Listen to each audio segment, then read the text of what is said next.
Bienvenidos y bienvenidas a esta charla, a este espacio.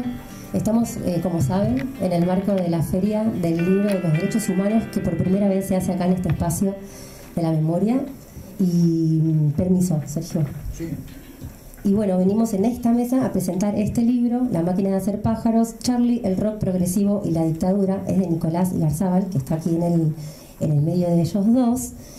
Y después les vamos a comentar, recuerden que hay tiempo hoy hasta las 20, si quieren invitar a alguien más tarde, las puertas están hasta 6:30 más o menos, pero se puede girar, hay actividades a la salida de esta conversación.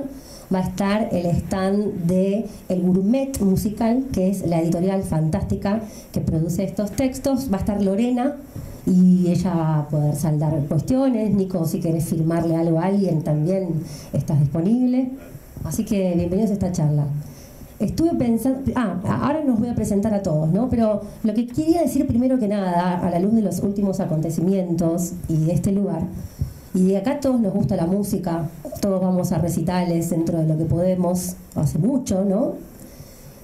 Muchas veces cuando toca una banda es muy importante la venue o el venue. Hay una traducción, Claudio, para esta palabra en Argentina: el lugar donde tocas, ¿viste? Salís de tocar de tal antro, después tocas en obras. Siempre, muchas veces en la historia de las bandas, los lugares donde tocan terminan marcando un punto de inflexión y también hablan por sí mismos. Y vaya venue que tenemos hoy acá, en este lugar, en este recital parlado que vamos a zapar ahora. Pero quería destacar eso, sobre todo por lo que viene sucediendo, sobre todo por los últimos hechos de represión. Sabemos que hay un compañero fotoperiodista que está peleando por su vida, así que vaya venue, amigos, para presentar este libro y también otros libros, como por ejemplo los de Sergio. Bueno, mencioné primero a Nicolás Igarzábal. Nicolás es periodista. Tengo acá una lista de cosas para decirles de qué escribió cada uno, pero sería bueno que lo descubran, porque Nicolás es periodista, lleva muchos escritos, libros escritos sobre historia del rock, podríamos decirlo de ese modo. Son bandas, son escenas, rock argentino, son bandas, son escenas, pero son ensayos, ¿no? Sobre toda una cuestión contracultural que es muy identitaria en nuestro país.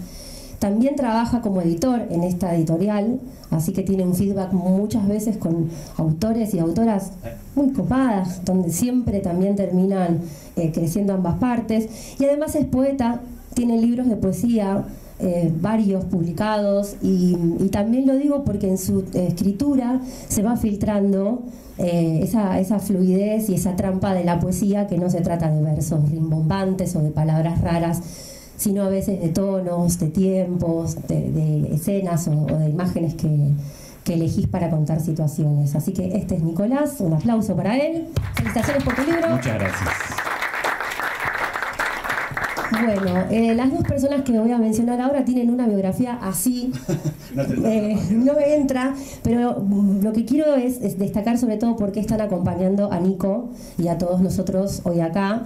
En el caso de Claudio Kleiman, periodista, fanático de la música, musicalizador, músico, rosquero de la música, amigo de los músicos y músico de los amigos. Esto realmente, saludando también, no sé, a Claudio Gavi, sus convocatorias y esa energía que vos también circulás. Y en estos años en los cuales se desarrollaba esta banda de Charlie, 1976 y 1977, un joven Claudio escribía en El Expreso Imaginario, y me pondría de pie si no es que me duele el ciático, pero escribía ahí. De hecho, hay una reseña de tu puño y letra del año 76, de la presentación de la banda. Hay varias, ¿no? Pero digo sobre todo creo que era la del teatro, ahora igual lo vemos, te digo todo, pero para no mezclar, digo, él estaba viendo una banda y reseñándola en una época dictatorial, en un medio maravilloso como de los pocos que hubo en América Latina, como El Expreso Imaginario. Y paralelamente, si no estudié mal, Sergio Pujol, periodista, historiador, ensayista, otro fanático de la música, más allá de los géneros que le gusten, su pasión tiene que ver con preguntarse roles y situaciones musicales en la historia de nuestro país y un poquito a la vera de los ríos también. Y en el año 1977, repito, si no estudié mal, ingresabas a estudiar historia en la Facultad de Comunicaciones, de Humanidades, perdón, en La Plata. Por lo tanto, habías terminado, perdonen, amigos, tenemos un micrófono, ¿no? ¿Pueden ustedes mezclarse eso? No me hagan como si nunca hubieran compartido el micrófono en la radio o en el recital. Así que, si quieren, te lo voy pasando para que hagamos una introducción breve. ¿Por qué? Repito, él estaba cubriendo en El Expreso, él estaba entrando a estudiar historia, una carrera de minita, también, según leí que contaban en esa época, como que los varones tenían que ser abogados, contadores, muy de minita estudiar historia. Por suerte. Para él también, que mira. En esa situación, Nicolás no estaba, pero le faltaba para que estuviera como una barbaridad. Sin embargo, hoy se pregunta Nicolás por qué no hay información de esta banda, del músico más importante de la Argentina, de América Latina y casi del planeta, siendo de las pocas, o de sus proyectos musicales menos contado, menos comentado, con menos bibliografía y demás. ¿Qué los une a los tres? Ustedes recorriendo desde entonces hasta este libro y Nico, como si se cruzaran en el tiempo. Ustedes vienen de acá, Nico viene de acá y se chocan con este libro en este contexto. Primero te paso el micrófono a vos, Nico, para que hagas para que digas desde dónde lo craneaste. Voy con este. Sí, entiendo que te pusiste a investigar y dijiste, che, no hay nada, no sé, ¿de dónde saco información de acá? Un poco sí. La máquina, bueno, a mí me gusta mucho Charly García, como cualquier persona, cualquier argentino fan, de bien, pero bien usada la frase, cualquier argentino bien, te gusta Charly, Maradona, cosas básicas, ¿no? Olmedo, Gardel, las cosas básicas, de la vida, esenciales. Y siempre me gustó Charly y obviamente dentro de cuando uno va investigando hay como capas, ¿viste? Uno te gusta por ahí al principio los hits o los temas de los 80, los que escuchaste medio ahí, después te vas metiendo ya de grande y encontrás Serú Girán y Sui Generis y vas como investigando capas y capas de Charly García hasta ser un fanático enfermo, como supongo que somos medio todos acá. y la máquina sí me parecía eso, que estaba media ahí como dejada, ¿no? Como que duró poco tiempo, porque son solamente 2 discos, porque el rock progresivo por ahí no está muy de moda hoy en día, digamos, pero era un rock así súper virtuoso, de temas largos, instrumentales, de pelar muchos solos, muchas partes de los temas. Creo que también eso, con esa música compleja por ahí hoy en día, que es todo celular y son todos reels y videitos de un minuto, por ahí no suena tanto la máquina, no hay tiempo quizás para un pibe de hoy que descubre la máquina de hacer pájaros, y ojalá que sí, digo, pero en general. Y eso, la máquina me parecía que merecía un poco investigar más y meterle. Obviamente tengo todos los libros posibles de Charly, y en las biografías completas siempre hay un capítulo de la máquina, por ejemplo el libro de Sergio Marchi o el de Roque Di Pietro, pero así todo, hay libros de Serú Girán, hay como 3 o 4 libros de Serú Girán, de hecho, es una banda que me encanta.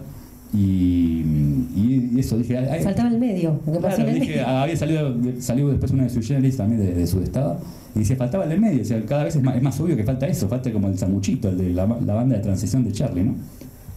Entonces ahí fue un poco la idea, era medio un delirio porque era como época data, todo lo que encontraba de lo que andaba dando vuelta por todos lados, las grabaciones, los shows importantes, las declaraciones importantes, las notas de la expresión imaginaria, estaba como todas las cosas básicas siempre estaban. Y después investigando fui encontrando cosas de encontrar sobre todo una gira pueblo por pueblo que hacen ellos hasta Rosario, Córdoba, desde Buenos Aires, y empecé a hablar con un montón de fanáticos que les di un poco de voces y todos me gustaban que tenían entradas o pósters o afiches firmados por la banda. Vi que había como algo ahí para meterse por las ciudades chiquititas, donde tocó la máquina también y donde por ahí fue el evento más importante de la ciudad de ese año, de esos años, donde tocó Charly García con la máquina de hacer pájaros en la ciudad de Balcarce o en Miramar o en Rafaela o en Carcarañá, eran ciudades así, y me pasaban fotos, me pasaban datos, un recorte de un diario. Un periodista de la ciudad de Las Rosas me mandó como una escuelita, decía, acá tocó la máquina en este colegio, me mandó la foto del colegio hoy. En el salón de actos tocó la máquina de hacer pájaros. El monumento no es de nacional. La verdad, sí, me mandó la foto. Era una escuelita, ¿viste? Como medio ahí en una ciudad chiquitita. Entonces eso, la máquina fue el laburo de investigar y también, bueno, mucho laburo de ir a los diarios de la época. Hay noticias dando vuelta en el libro todo el tiempo, de 76, 77. Buscar algún recortecito, buscar las agendas de espectáculos, a ver dónde enganchaba un show más.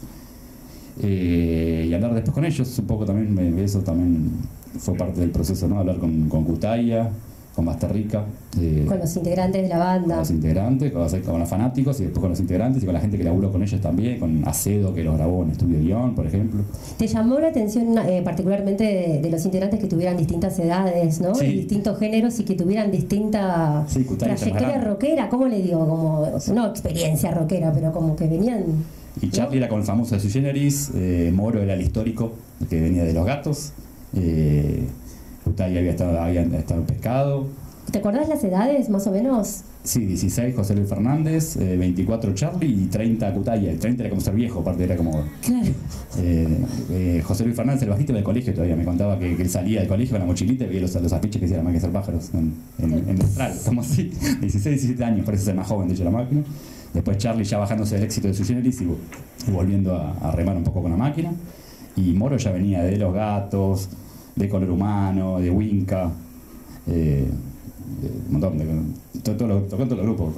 Moro es el baterista rock argentino a nivel historia, ¿no? Pero ahí se formó un poco mi caminito y por qué lo hice el libro era eso, era todo ese laburo y darle bola. Yo juego que es la banda menos conocida, el músico más conocido del rock argentino, también era medio un chiste con eso, me parece que es cierto, a nivel popularidad, digo, no de calidades, ¿no? ¿Como quedó como de culto? ¿Qué opinión tenés de esa palabra, de ese adjetivo? Sí, me parece que no es malo, digo, que sea poco conocido, que no sea hitero. Bueno, no tiene hits la Máquina de Hacer Pájaros comparado con Serú Girán. Por ahí no te dejes animar, es el tema más conocido, o como Mata Viento Norte, porque la grabó después con Mercedes Sosa. Pero no tiene grandes temas así de fogón, digamos. Claro, ya estaban hechos varios, un poco. No tenía que ser para mi muerte, digamos. Entonces, eso, La Máquina fue poner un poco de luz en una banda que estaba ahí un poco tapada, como un poco mi laburo de siempre. Cuando hice el libro de Cemento era porque nadie hablaba de Cemento, cuando hablaba del indie o Estudios Panda también era como algo medio olvidado, grabar un estudio de grabación viejo, así. No viejo como histórico, digo, ¿no? Pero ya grabar...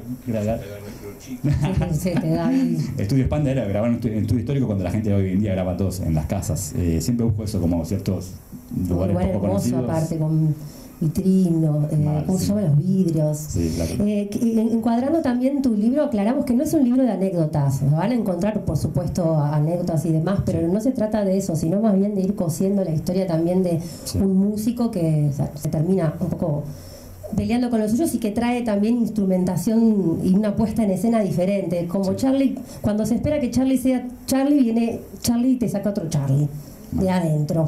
Toma, como mamushkas, una dentro de la otra, varios Charlies. Y levanto esto para darte la palabra a vos, Sergio, porque vos decías, siempre que hago un libro busco algo que no está. Y también Sergio varias veces en sus libros dice como que escribe libros para aprender, no para enseñar, o sea, es más un aprendizaje personal. Y también si hay alguna intención de rescate de lo invisible, de lo invisibilizado, una palabra muy relacionada a los feminismos, pero que en realidad, como los feminismos es derechos humanos, cae en un montón de otro colectivo de gente que queda muchas veces invisibilizada. Ahí están empatados en esa situación de escribir. Vos sobre todo te lo pregunto porque no es lo mismo escribir algo desde ser fanático a desde ponerle una mirada de historiador. En este caso puntualmente pasaron años. ¿Vos qué lectura podés hacer con los años de lo que trae Nico acá y lo que vos viviste y lo que fue para vos, ese refugio que fue para vos la contracultura? Buenas tardes. Bueno, justamente la palabra refugio creo que es una palabra decisiva, en algún sentido también en disputa con la palabra resistencia, y yo me resisto un poco a usar el término resistencia. Esto, por supuesto, ha sido motivo de largo debate en los últimos años, porque en general en la Argentina y en el contexto latinoamericano la palabra resistencia tiene una carga épica de confrontación, de lucha, que el rock no tuvo. Ahora bien, entre la resistencia, como la puede haber planteado en su momento Rodolfo Walsh, o Edgardo Sajón, o Aldo Conti, y la complacencia, una palabra que aparece en el vocabulario de las revistas de rock, especialmente en Pelo, hay toda una serie de matices, ¿no? Para mí, La Máquina de Hacer Pájaro, más allá del innegable talento de Charlie y los aportes singulares de Charlie, lo que Charlie trajo, digamos, al campo de lo que en ese entonces se llamaba música progresiva o música joven en los medios comerciales, ¿no? Todavía se hablaba de la música joven. Para mí Charly fue una clave de acceso a un mundo sonoro que nosotros solamente conectábamos a través de los discos. Génesis estuvo en Brasil, creo que Claudio fue a escucharlo en ese momento, o estuvo a punto de ir a escucharlo. A ver, yo me voy a parar. Igual estoy muy contenta porque soy muy hiperactiva y quedarme 2 horas sentada, ustedes no saben lo que me cuesta. Vino Joe Cocker a Buenos Aires, pero había estado Santana, por supuesto, pero no teníamos un contacto directo, quienes no teníamos la oportunidad de viajar, de salir del país, con esas bandas internacionales que nos fascinaban. Entonces, Charly era Charly con todo su caudal de talento, con todo su aporte, con el bagaje de Sui Generis encima, pero además era la posibilidad de escuchar un estilo, una tendencia en boga en ese momento, en tiempo y espacios reales. Sin desfasaje. Sin desfasaje, exactamente, y además ejecutada, digamos, en escena, en la performance musical, con un altísimo nivel musical, ¿no? Un alto nivel de ejecución, de interpretación, más allá de la calidad de las composiciones, ¿no? Que sin duda las tenía. Y entonces ahí escuchamos muchas cosas, escuchamos la referencia de Génesis, escuchamos la de Yes, pero también la de Herbie Hancock y también la de Return to Forever de Chick Corea, ¿no?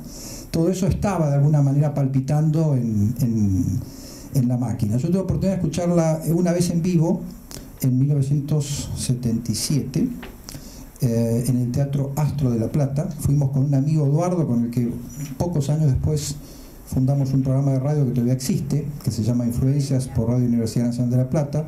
Nos colamos en la prueba de sonido y nuestras cabezas volaron a gran velocidad porque nunca habíamos escuchado a 2 tecladistas. Además, los teclados analógicos que ocupaban un gran espacio, ¿no? Era realmente imponente esa presencia, y la verdad que salimos maravillados.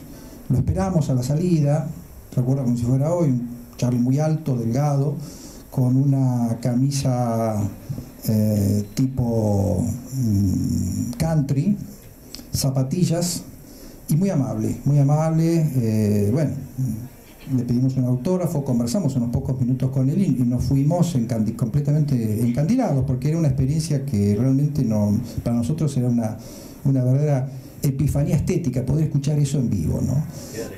Y yo tenía 6 años.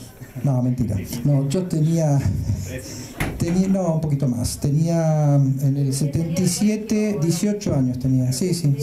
Yo ya estaba cursando, como bien señalaste vos en los apuntes biográficos iniciales, estaba cursando la carrera de Historia en la Facultad de Humanidades. Era uno de los pocos varones, efectivamente. El mandato familiar, no en mi familia en particular, por suerte, pero el mandato familiar y social era que los varones debían estudiar carreras liberales, digamos, las llamadas carreras liberales, abogacía, ciencias económicas, derecho, medicina, y las mujeres ingeniería, sí, exactamente, ingeniería, sí, era la carrera del futuro, en un momento en el que se estaba descentralizando el país con las políticas de Martínez Oz, lo cual era una contradicción tremenda, ¿no? Pero además me tocó estudiar la carrera de Historia en las peores condiciones posibles. Claro, ¿qué te enseñaba Bien, todas las dictaduras también. Bueno, la historia argentina llegaba hasta 1930, con suerte. La historia internacional llegaba hasta el fin de la Segunda Guerra Mundial. De la Guerra Fría se hablaba muy poco porque el país estaba claramente encuadrado dentro de uno de los 2 bandos de la Guerra Fría. La bibliografía estaba completamente expurgada. Yo me acuerdo que, por ejemplo, para leer a Hobsbawm teníamos que caminar unas cuadras a una librería de un amigo y los libros los tenía por debajo de la caja, ¿no? Entonces íbamos consiguiendo discos y libros, sobre todo libros, de una manera clandestina, ¿no?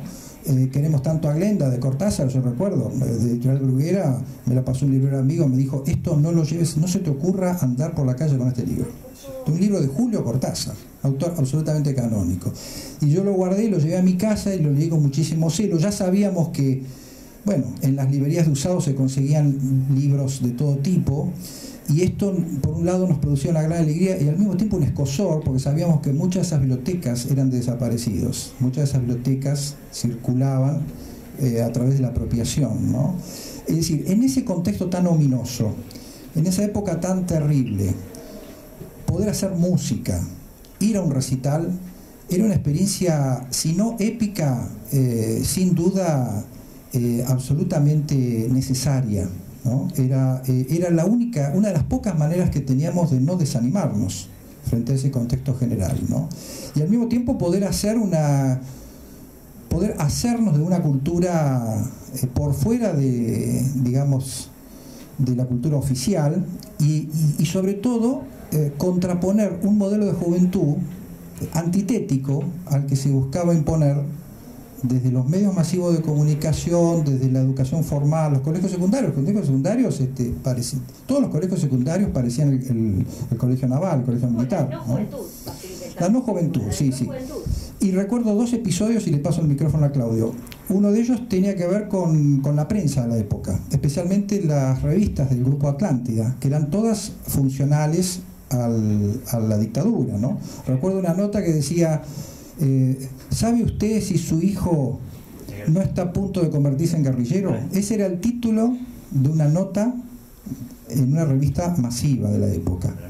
Después recordamos un famoso discurso de Masera el 12 de diciembre de 1977 en la Universidad de El Salvador, cuando le dieron una suerte de honoris causa o de doctor, sí, de mérito, digamos, y primero hace un gran repaso por la historia de Occidente, donde mezcla Freud, Marx, Nietzsche, etcétera, ¿no? Un poco a la manera así carnavalesca con la que nuestro presidente habla del pasado, ¿no? Y tira años, ¿no? 1000 años atrás, 500 años atrás, con una imprecisión cronológica pasmosa, y luego termina con una advertencia: tenemos que cuidarnos de que nuestra juventud esté alimentada por valores que niegan el mundo occidental y cristiano, ¿no? Eso de arriba hacia abajo, eso, digamos, desde el poder político hacia la sociedad. Entonces, ¿qué nos quedaba? Y nos quedaba muy poco, y entre esas pocas cosas que nos quedaba estaban los recitales. Y dentro de los recitales, en el 77, pocas cosas tan maravillosas como poder escuchar La Máquina. Permiso. Una mini introducción para vos, Claudio, porque bueno, nosotros somos periodistas de música también, ¿no? De rock, y inventamos la manera de llevar esa pasión que teníamos en casa a un trabajo mal pago, entre otros, y que eso no nos detiene para nada. Y lo que estoy tratando de que pensemos también es un diálogo con la actualidad, porque hay un pibe de 12 años que estuvo detenido por la policía durante esta semana, no el miércoles. Entonces, bueno, y ayer o anteayer el título de La Nación, el diario más histórico de nuestro país, esgrimía sin ningún tipo de pudor que una jubilada le pegó un bastonazo a un policía y él tuvo que devolverle, y casualmente cayó al piso y se abrió la cabeza, en la tapa del diario, ¿no? Entonces, hoy por hoy nosotros jugamos a eso, a contar eso, a decirle al otro: che, mirá, tenés que leer esto, tenés que escuchar esto. Hoy por hoy no hay una revista Expreso Imaginario, o hay radio pero está todo atomizado, ¿no? Entonces, quisiera, con esta preocupación actual para las generaciones más jóvenes y para nosotros mismos, que vamos a ser siempre jóvenes, ¿qué se puede inventar? ¿Por qué? Porque vos estabas ahí y en el momento justo, en el lugar indicado, y con la sensibilidad y con un espacio que inventaste con tus amigos como el Expreso para poder contar algo así. Esta papa caliente te doy para ver hasta dónde puedes lanzarla cercanamente a nuestros días, ¿no? Y teniendo en cuenta que seguro muchos conocemos el Expreso o lo hemos oído hablar, revistas donde no solamente se hablaba de géneros musicales, sino de una visión contracultural del mundo, ¿no? De la importancia del cuidado del planeta, de poesía beatnik también, argentina, en fin. Suerte. ¿Por dónde empezar, no? Hay mucho de qué hablar. Puede ensayar.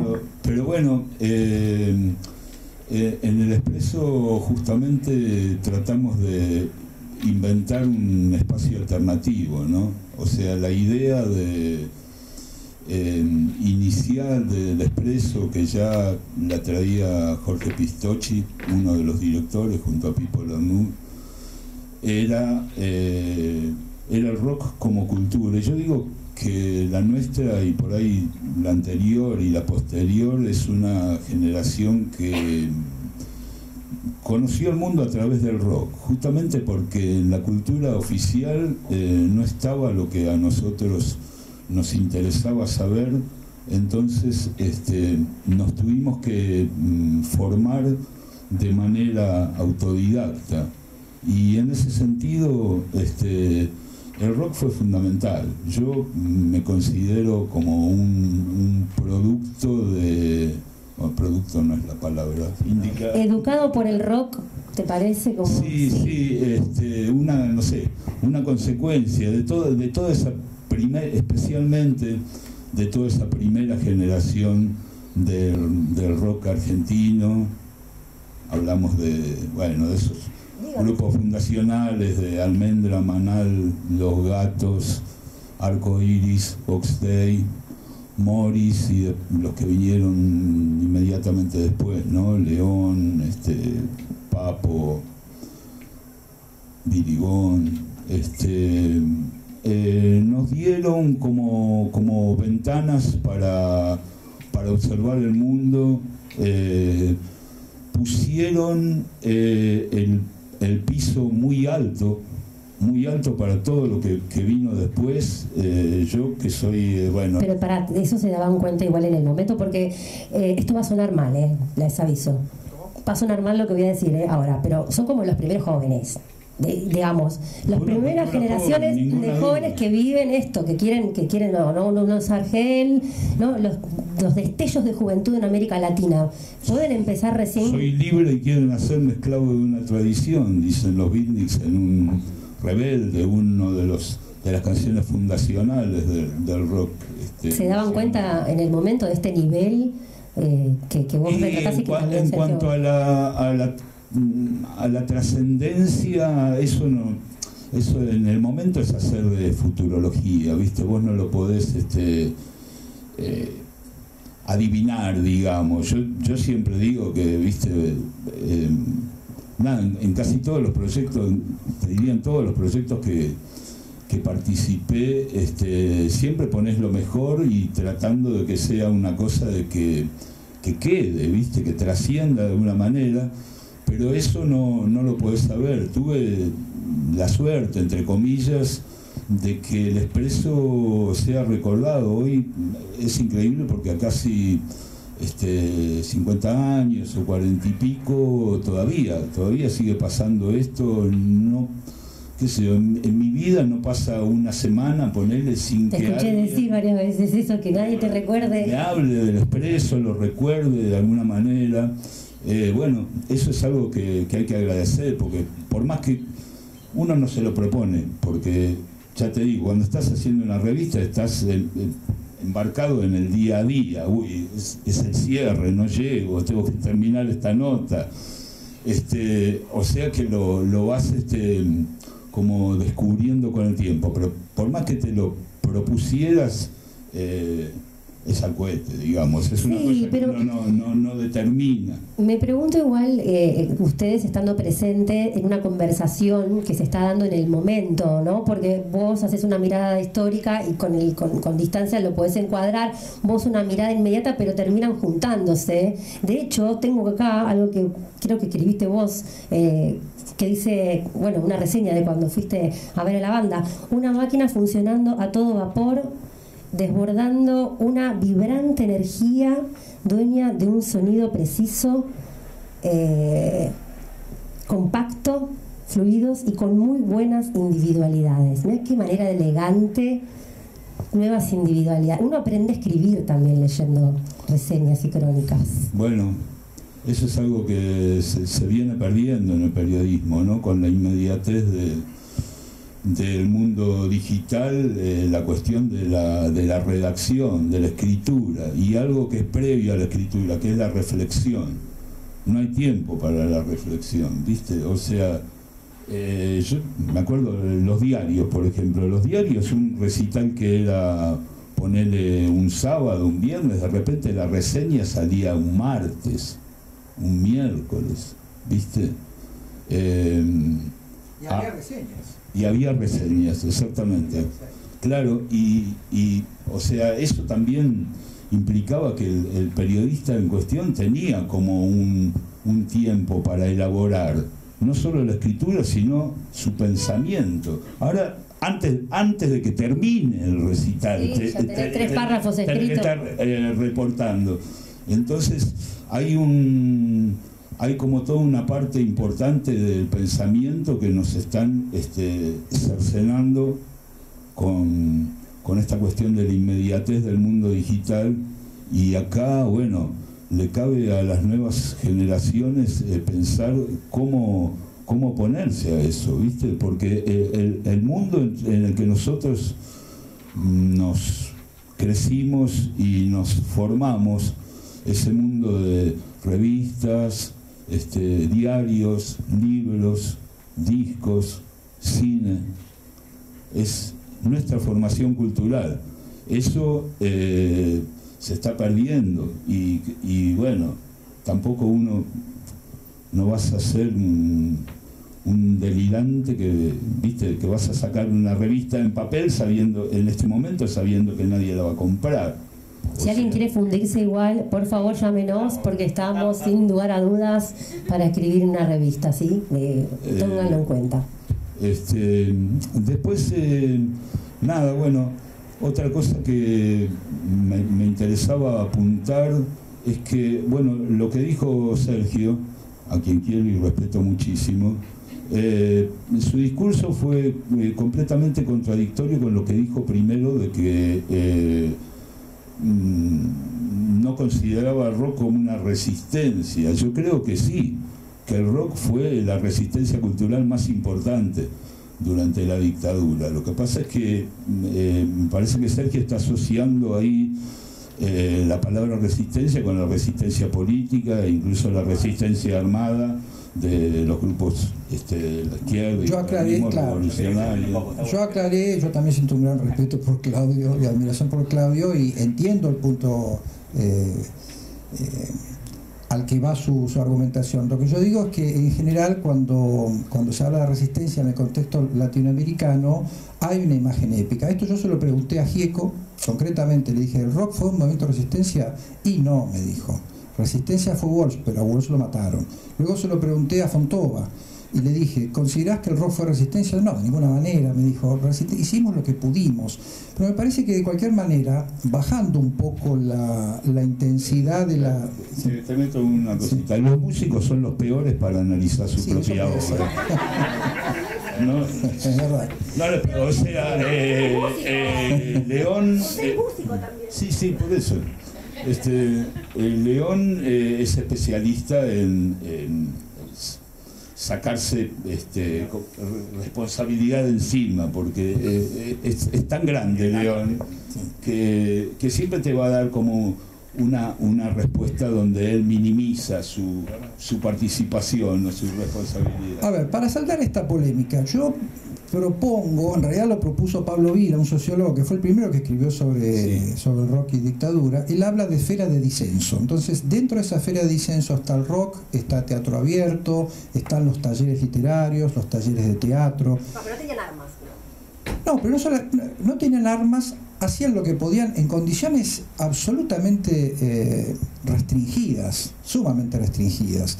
Entonces, para poder hacer un recital había que pedir autorización a la Policía Federal, había que tener algún contacto con el Ministerio del Interior, es decir, no había más remedio que habilitar, claro, ofrecer la lista de temas que se iban a interpretar. Después en el escenario pasaban otras cosas, y la canción El fantasma de Canterville se cantaba tal como fue escrita, y después se grababa de otra manera, ¿no? Porque, es decir, había que sortear todo un aparato, todo un dispositivo de censura que funcionaba de una manera bastante aceitada.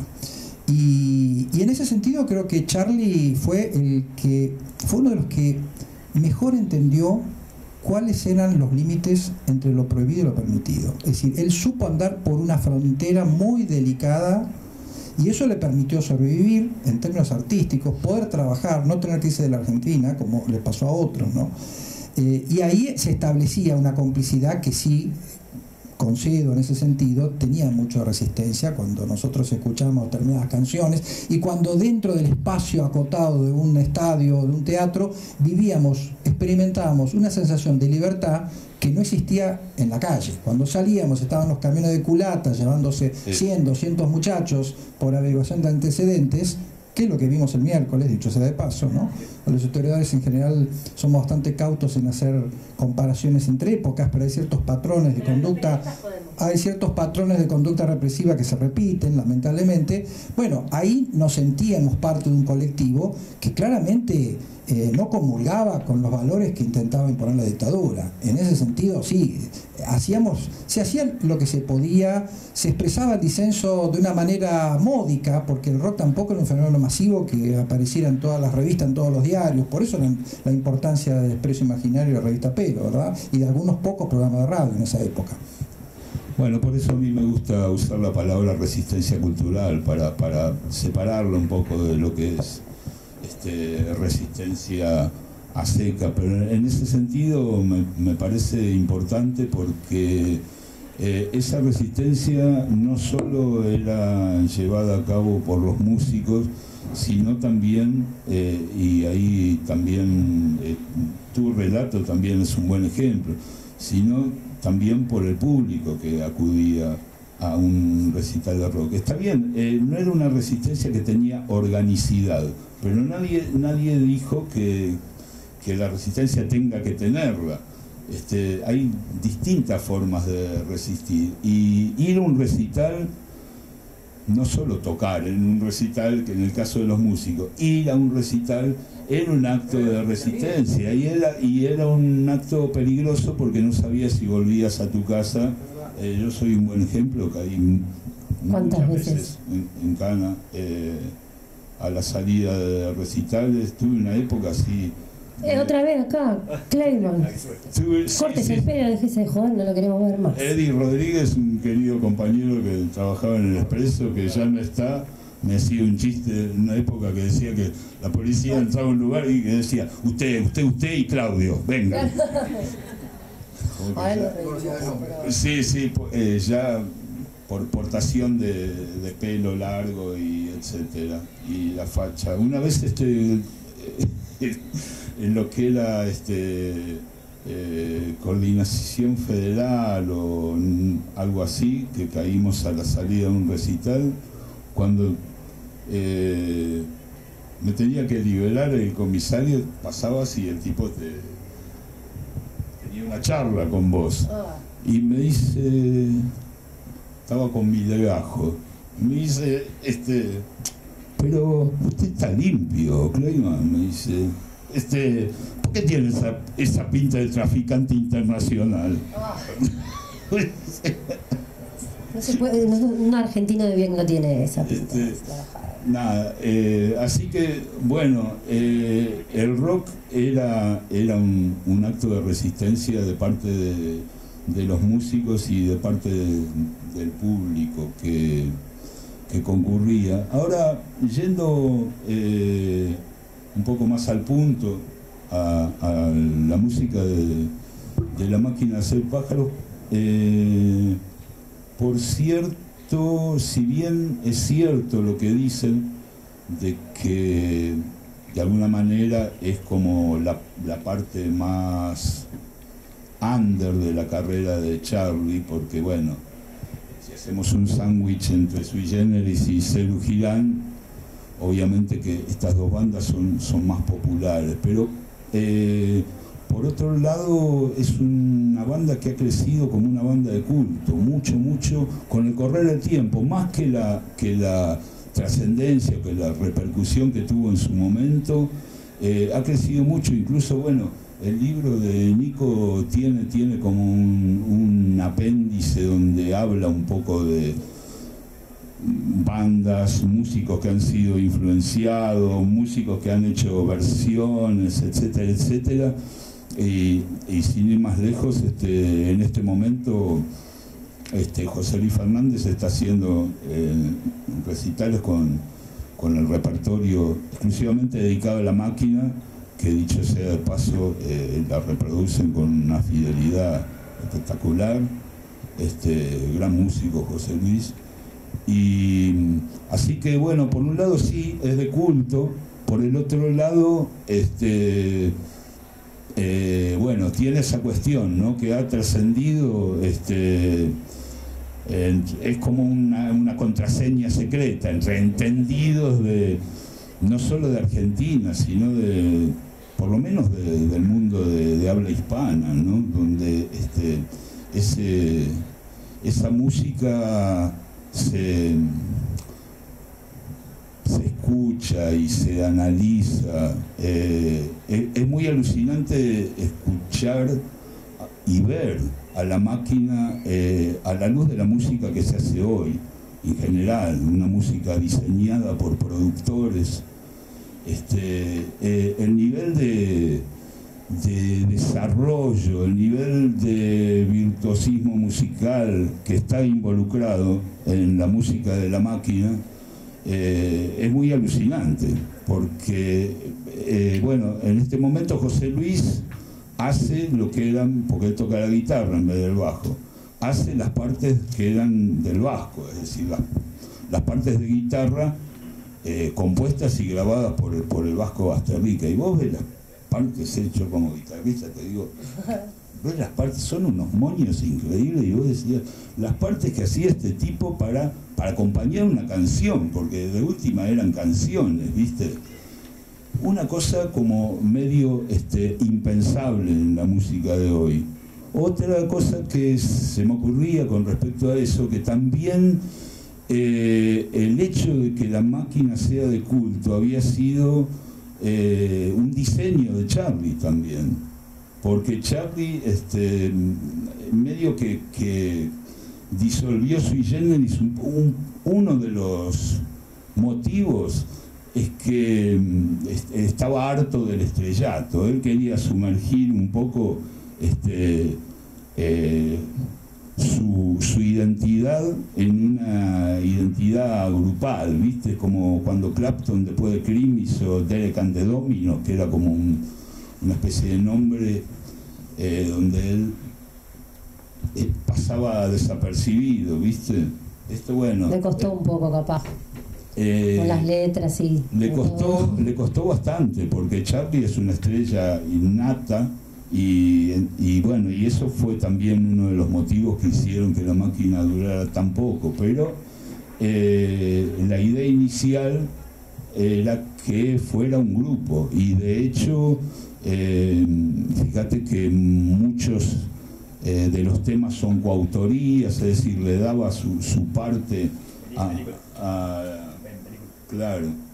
a los músicos. Claro, bueno, porque el primero todavía era mucho material que Charlie traía de sui generis, de la última época esa, que aparte Charlie componía mucho y muy bien en esa época.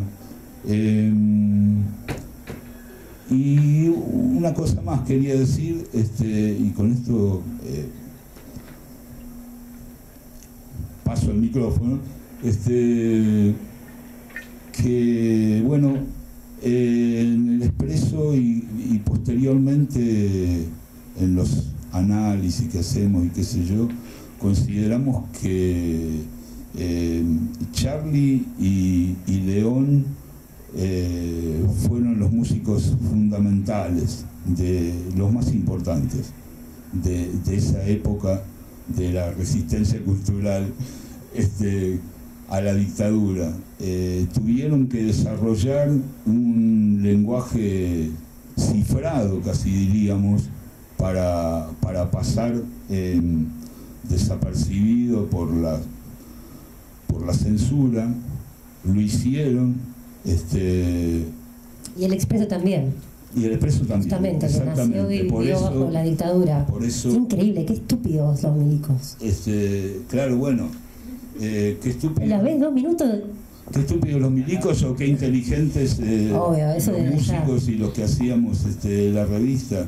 En ese sentido, siempre hablo de la visión que tuvieron Lanús y Pistocchi en el Expreso, de saber caminar por esa delgada cuerda, donde, viste, no se podía hablar de sexo, había varios pequeños temitas de los que no podíamos nombrar. No se podía hablar de sexo, no se podía hablar de religión, no se podía hablar de política y no se podía hablar de drogas. ¿No? Que temitas que estaban excluidos. Sin embargo, hicimos el expreso, la gente supo recibir el mensaje, se sintió agradecida, fuimos como una tabla de salvación para mucha gente, por eso, por suerte, se la recuerda. Y bueno, y paralelamente a eso, los músicos, hay muchos más, ¿no? Algunos que se los recuerda y otros que no. Por ejemplo, Porchetto, por ejemplo, Yavor, tipos que aparecían mucho en el expreso. La experiencia de Mía con la familia Vitale, Lito, Liliana y un montón de gente más. El Dombi, sí, el gran Dombi, bueno, Alberto Muñoz,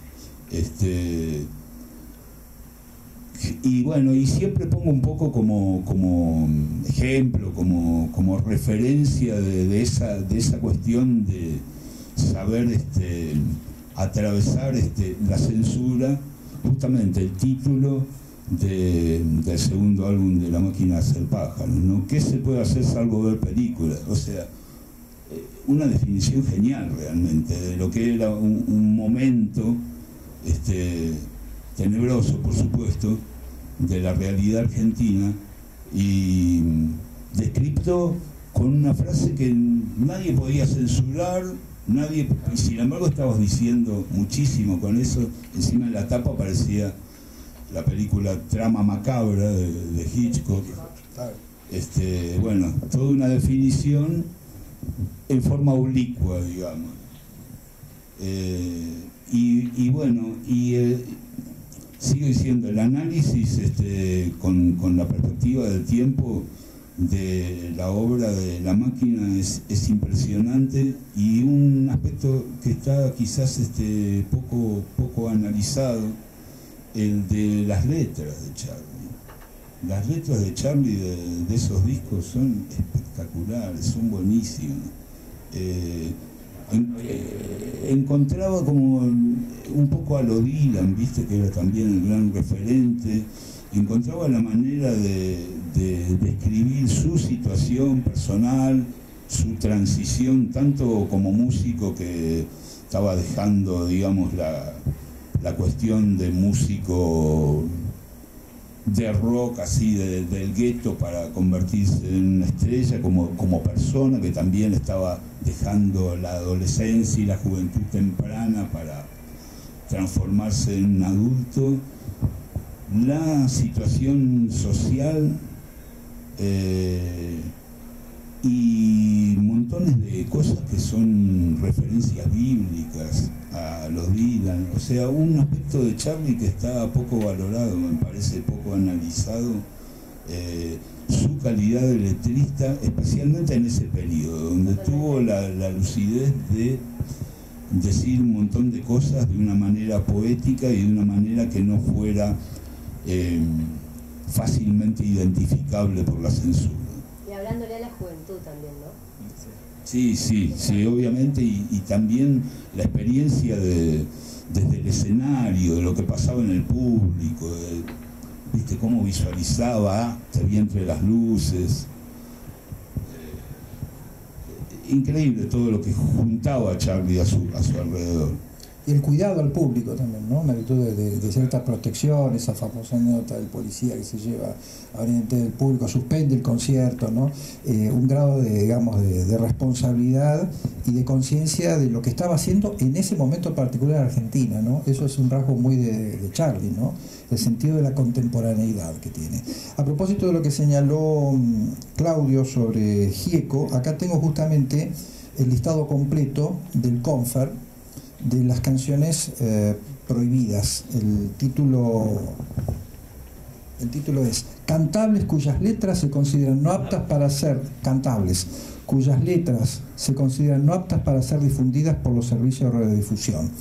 El Confer empieza a hacer estos listados en el año 69, en plena dictadura de Onganía.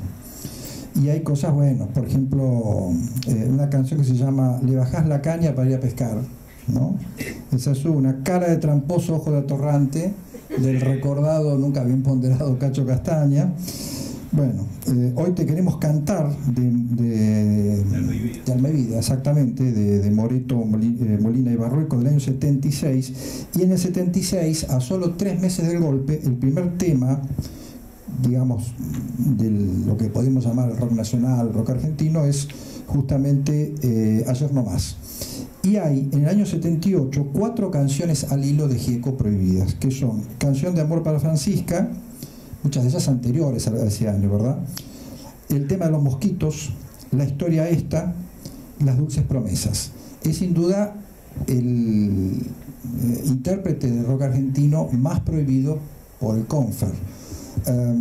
Charly menos, un poco por lo que señalaba recién Claudio, esa manera un poco elíptica de hacer referencia a la realidad, las metáforas. Perdón, sí. Sergio, fíjate que ya, aún en esas canciones prohibidas de León, ya estaba la intención de León de expresarse más metafóricamente. Sí, lo que pasa es que, viste, la historia esta, o el tema de los mosquitos, lo que pasa es que de repente no le salía tan bien como a Charly. Claro, ¿viste? Sí, es verdad. No, por supuesto, sí, no son canciones de Biglietti, ni de Cita Rosa, ni de César Isela, que eran autores que estaban, por supuesto, son los que monopolizan prácticamente estos listados, ¿no? Y igual te voy a contar una anécdota, que es que el tercer long play de Gieco, El fantasma de Canterville, todo prohibido. Sí, ese se lo destrozaron.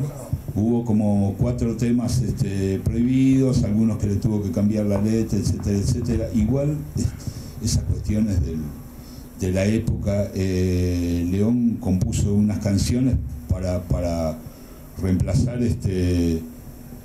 las canciones que le habían prohibido, que eran increíbles.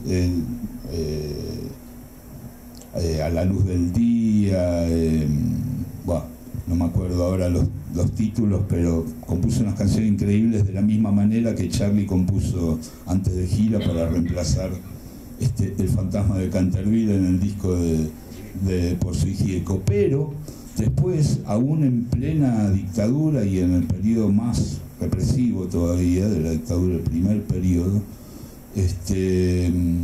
León se las ingenió en el disco siguiente, que fue el cuarto long play, que se llama así, cuarto long play, para meter esas canciones. ¿Por qué? Porque los llamaron, León se había ido, ese viaje que hizo, que por ahí pensaba quedarse, después volvió, qué sé yo, Estados Unidos, etcétera. Lo llamaron, lo convocaron para un recital, el famoso recital a beneficio de la Fundación de la Genética Humana.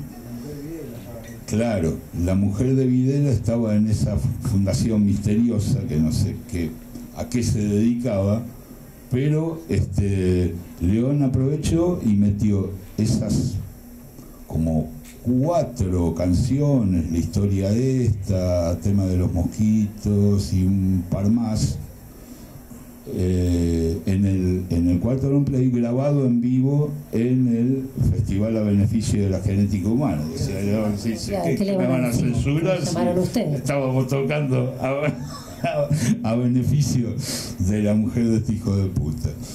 Nico, tengo una pregunta como si fuera final para vos, y después, si alguien tiene ganas de hacer alguna pregunta, vamos a socializar un ratito el micrófono. Vos lo decís, lo dicen ellos, lo dice Alfredo Rosso también muchas veces: es posible estudiar la historia de una nación a través de sus expresiones artísticas, a través de las mismísimas bandas de rock. Hablábamos del rock como un espacio o de resistencia, o un espacio contracultural, un lugar donde aprender, donde ser autodidacta, donde doblarle a contramano a lo único que te estaban dando.